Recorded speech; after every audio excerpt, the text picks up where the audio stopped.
G'day guys, been a while since I posted anything, but it is something to get things going. I'm working on a composition video, because looking at art foundations, but it's a very deep subject because there's so much to cover within composition itself. So anyway, this is a illustration walkthrough, just recording the process. I was watching, I used to be a fan of RoadRunner and thought I'd do a tribute to RoadRunner and have a bit of fun just making an illustration, not worrying too much about things, because a lot of the sort of work I've been doing lately is very serious work, and serious messages and serious content, and having to get everything right content wise and historically accurate and all that. But anyway, this one is just fun, and I thought maybe redesign RoadRunner and Wile E. Coyote a bit, and think of some sort of situation. Whenever I watch the show, I always wanted Coyote to finally catch RoadRunner, because I thought Wile E. Coyote kind of deserves it, because he always tried so hard, and he had some real clever machines and all that. So anyway, here it is. But it's kind of the situation is basically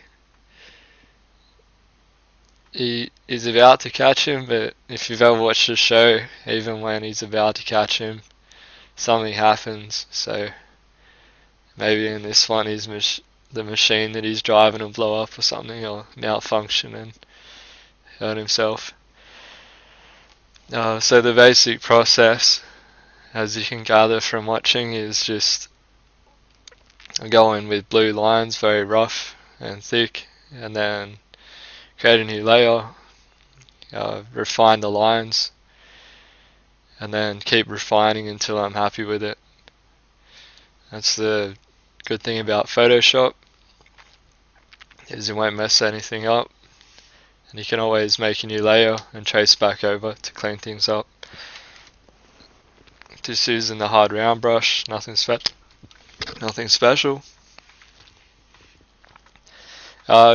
It's a good idea when doing illustration to make thumbnails, just to get your composition sorted out, even if it's a really rough, I'm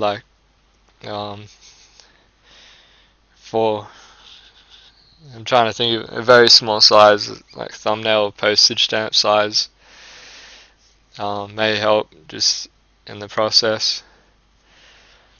But I'd kind of been thinking about the illustration as I was watching some little clips, and the idea was pretty well thought out just in my head of how I wanted the composition to be and the situation. I could have probably thought of a more clever idea, clever situation, different perspective and all that, but just thought I don't want to spend all this time just thinking about it and not doing anything, so I just went straight in and started drawing something.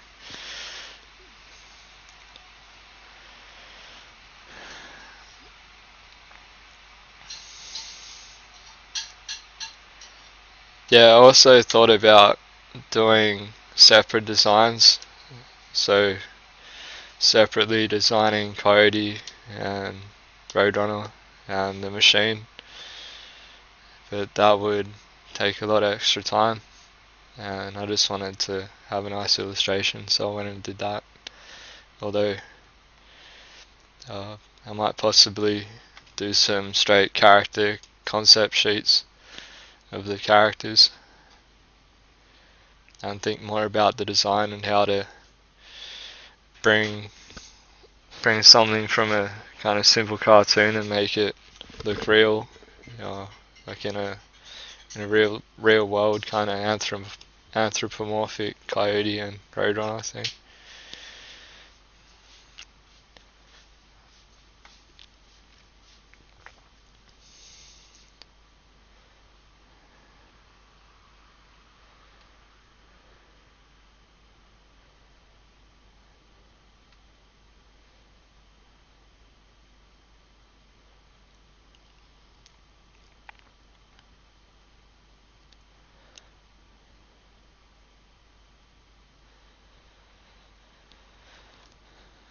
Yeah, so from this stage and then going, I think there's a long pause here. Yeah, I think my chair actually broke somewhere around this time. I was leaning back on my chair and the whole back part snapped off. So, yeah. Oh yeah, here I'm making a grid. It's just using the grid preferences, thinking about division of thirds.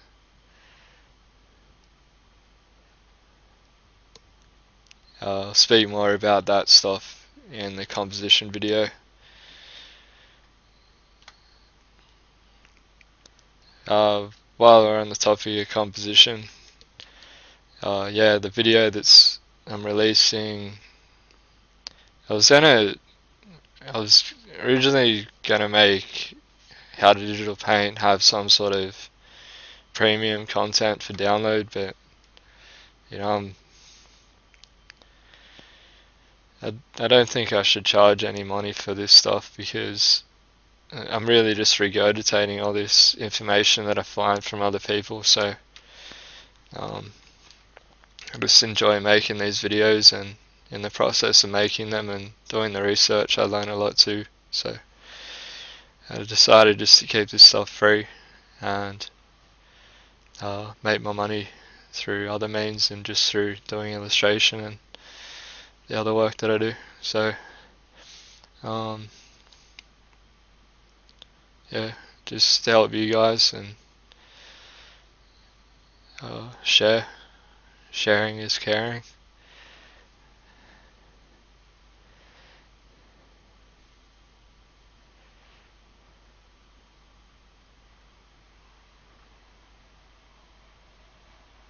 Yeah, I've noticed, like I've still been drawing a lot and painting a lot, but not as much as I used to, and I thought maybe this is a bad thing. Maybe I'm gonna get really rusty, and I suppose you do a little bit, but at the same time, when you are away from the computer or away from your sketchbook or whatever, you can spend that time really observing things and thinking about what you do want to sit down and paint when you get the time to do so.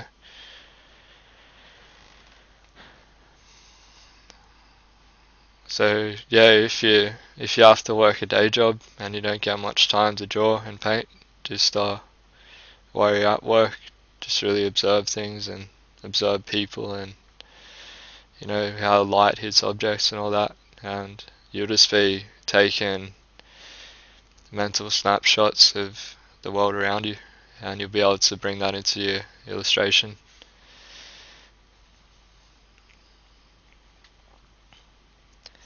Yeah, I looked at real photos of real roadrunners, real coyotes, to try to blend those real details with the original designs. So it's kind of a halfway in between, I suppose.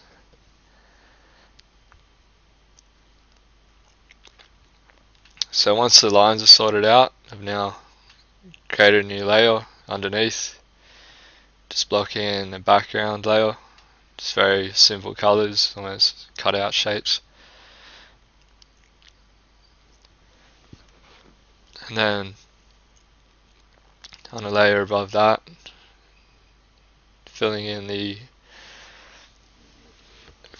basic shade of for the coyote and the machine and RoadRunner, the foreground details really. The color doesn't matter here, it's just a matter of creating a shape that will be useful for selections, so then I can drop color into those selections. So blocking in real roughly and then erasing back the parts that are outside the lines.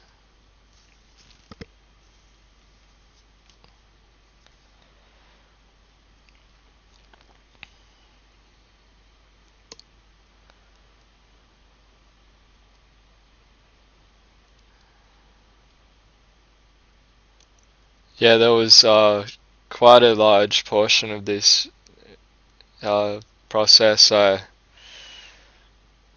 didn't record it, but it didn't make a huge difference. You'll see later that what it was I blocked in quite a few colors, and yeah, that part got skipped out. So you'll see here it's quite a big change from before.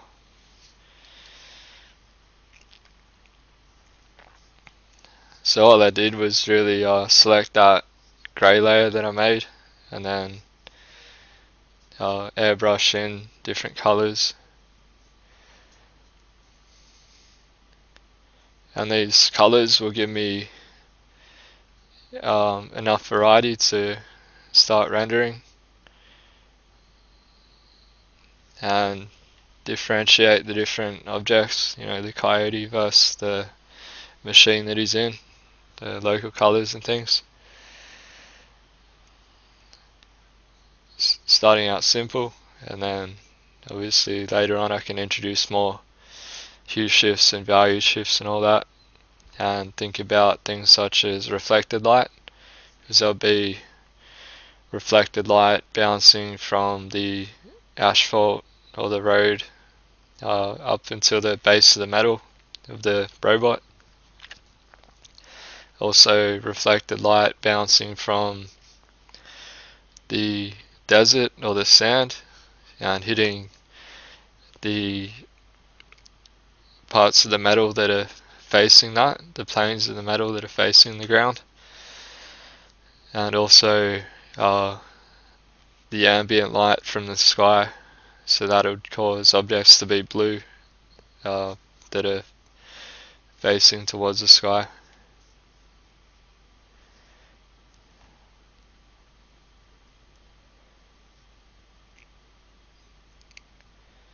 You'll notice in the bottom right I've got this little stopwatch thing that I downloaded from download.com. It's pretty handy just to keep track of how much time you're actually spending, although I did forget to play, so probably half an hour behind, but anyway.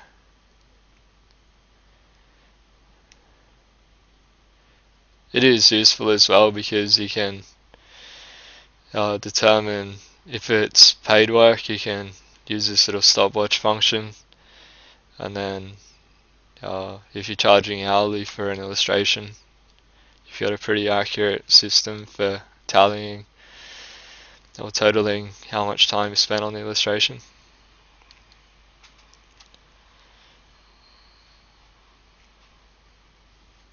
And it keeps you realizing that you are working against the clock, so you don't kind of waste time.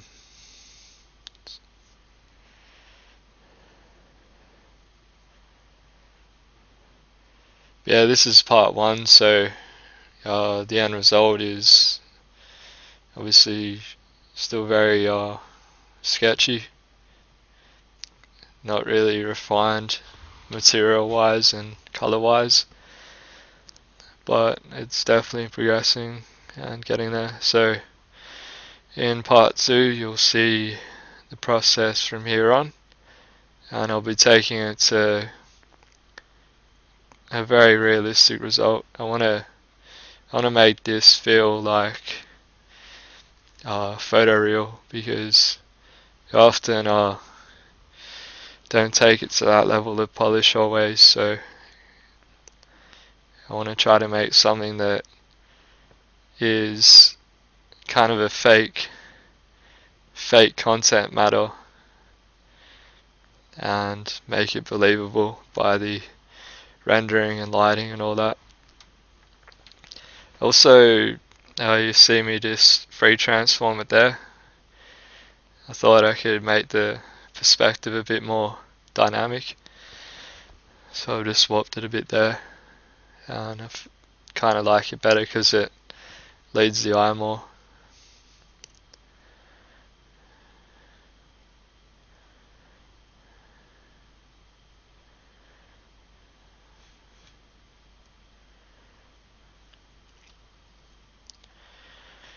So yeah, that's pretty much it for part 1, and look out for part 2 coming soon. See you.